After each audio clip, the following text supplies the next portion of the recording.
Okay, I'm working on an LED conversion of a car dome light assembly.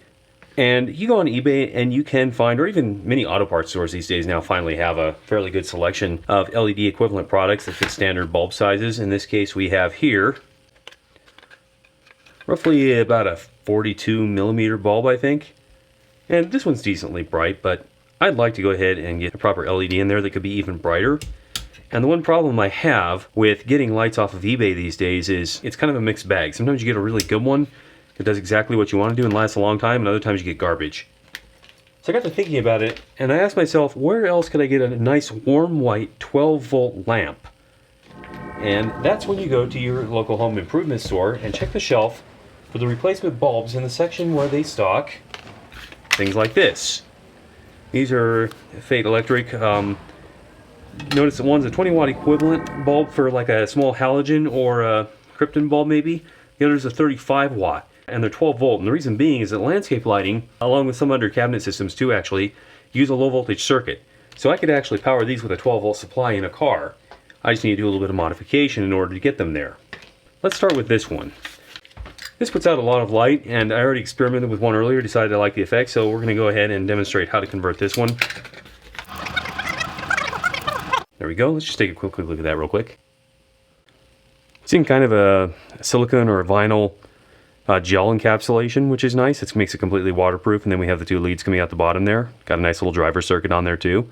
And we have 2, 4, 6, 8, 10, 12, 14, 28 LED packages. I don't know how many dyes are in each one.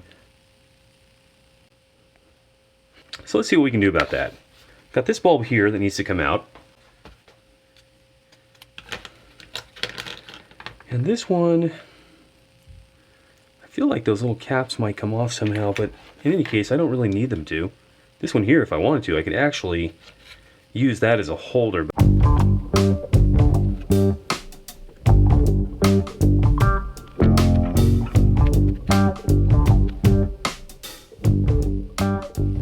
Ah, there we go. That's exactly what I'm going to need. I think that might do the trick. Okay, so here's how I'm going to do this. Piece of shrink wrap insulation. I think I can just bend one of these leads back around and solder it. And then the other one I'll have to take off with the wire, and I'll go ahead and add just a little bit of insulation just to make sure it never shorts in there. So let's give that a shot. Actually, let's just check how bright that is before we go all the way.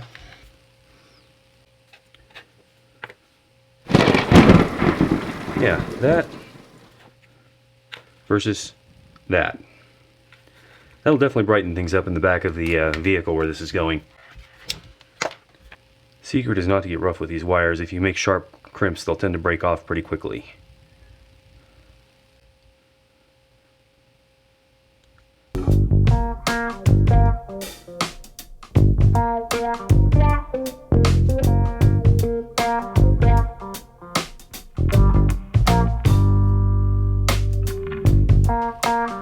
Alrighty-o. So if that's going there, the amount of wire I need to get around and solder is going to be...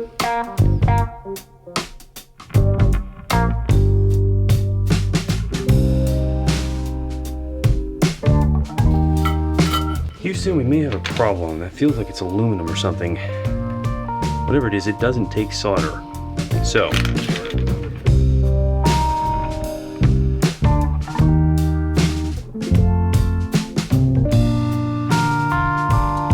give her 12 volts and see what happens.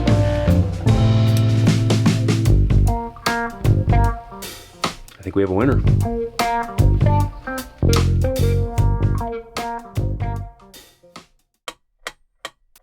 Here's another fun one. I've got a map light I want to convert, and it uses this style of base, but I want a lot of warm white light output, and I've got this. So what I'm going to do is I bought a bunch of these cheap, because these little like 168, 194, whatever all these other oddball sizes are, tend to be commonly available in these low quality ones that burn out fairly fast. So what I'm going to do is remove the existing LED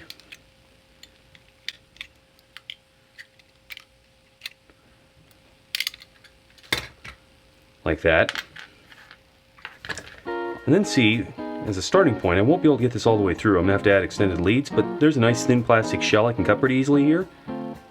So I think if I trim back this lip a bit, I can actually turn it into a spring to hold this firmly in place. So let's see how that works.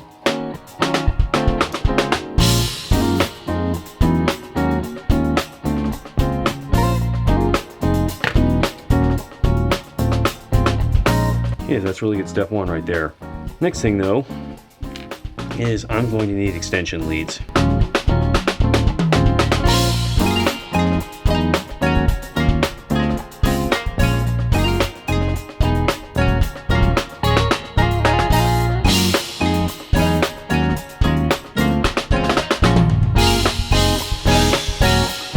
Make sure it's still working, that we didn't screw it up with that operation. Good. Next step, we're going to do this again, just for a very short distance in there to make sure these don't accidentally short out in this drop. So I don't want very much, probably about like that maybe.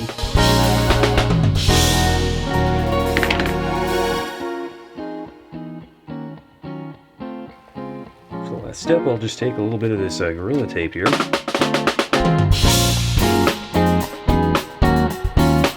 There we go, example of using found objects, in this case a lamp that's high quality but intended for a different purpose, and reusing it for an automotive application. Well, unfortunately, out of about 6 of those previous bulbs I went through, I blew out half of them. I'm not 100% sure why. It may have been because I was tweaking the leads at the base of the bulb, but they all seem to consistently fail right down there, either in one of those lower power supply components near the bottom leads, or the leads at the circuit board they were attached to. In any case, I decided to try a different approach, doing 2 things. One was to get a bulb from a different vendor, so I went to a different home improvement store, paid a little bit more for a bulb that looked to be designed a little bit different and probably longer lasting, and then I went to an auto parts store and picked up a small replacement socket, which I was then able to modify. So let's see how that turned out. Well, there we have it.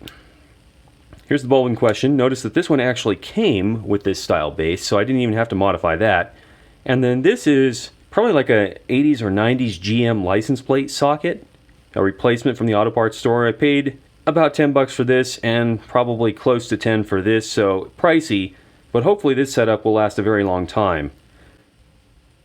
I ended up cutting off both of the tabs for the old fuse style lamp, and instead just drilled extra large holes in them so that I could thread through a pair of terminals. Again, remembering I could not solder to this nickel plated steel or whatever it was, so that was what I ended up with.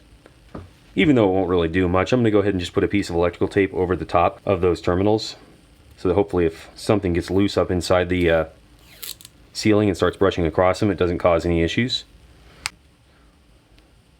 What I'm going to do is I'm going to wrap it just around the edge there so that when I snap this back in, it kind of gets locked into place.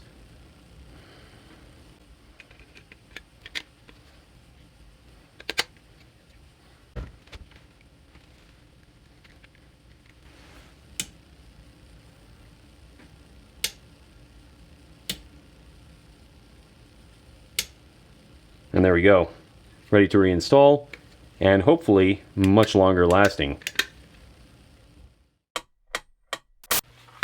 Okay, I didn't really have time to document this, but let's go ahead and look at the last LED modification on here. Obviously we've got our 2 bulbs in there and our third right there.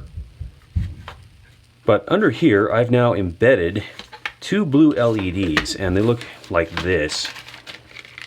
Specifically bought this flat top style here because this little protruding thing I was able to drill out and bring through here and here. So there's 2 of them, and I've got them aimed slightly differently so that they create an elongated pattern roughly 3/4 to a meter down from where they're mounted. So that way the console is kind of uniformly bathed in blue light. I bought this kit. It's got like 6 different colors and 25 of each for, I don't know, $15, $20 on eBay. Maybe less, I can't even remember now. But the other thing I've got going with that is one of these little power supply modules. This is a DC to DC converter, and it is adjustable. I've chosen to completely embed it in silicone since it's going to be up here in a car application. But in any case, it has this little screw adjustment which changes the voltage. And what I did is, these blue LEDs are normally rated for about 3.0 to 3.2 volts. And I set it a little bit lower at 2.8. So that takes some of the intensity off of them and should extend their lifespan indefinitely. But I also had to cut this little black piece of plastic here Where that came from is that was the tip of a squeegee that I got with a phone screen protector. So it's a flexible piece of plastic. I think it has kind of a rubber feel, but I think it's all just some sort of plastic material. All right, so if I give myself power here and here, see just a bit of a blue glow coming on. And actually, let's just see if we can see the red glow. Okay, so there's the red glow of the power supply board. But what's coming out of there is now this. So 2 blue lights. And by being in the black surround, they don't glare too much. If need be, I could even put a little bit more shrouding around them, and I might have to do that. But this one here is pointing out kind of like this, at an angle, forward and at an angle. So it comes up like this. And then this one is pointing forward at an angle like this. So the effect of that is to create 2 blue beam patterns that slowly intersect. So this one here is coming forward and out, and this one here is coming back and down. And so there we go. That's all there is to it. Just need to wrap a couple more things here with tape, and then we're good to go.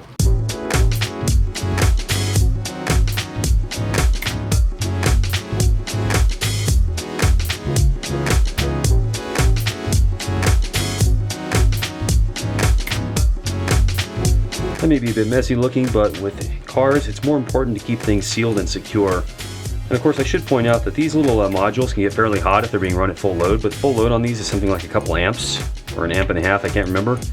And I'm using it for maybe 100, 150 milliamps at most.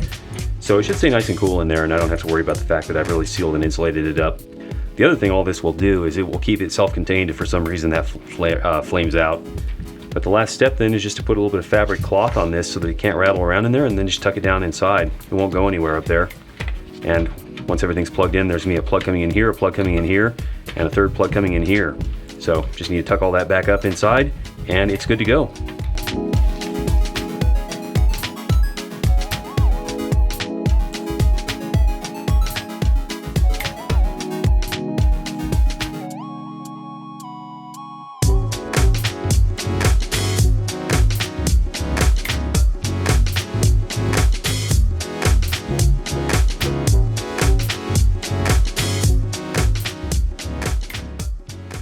Has anyone seen my phone?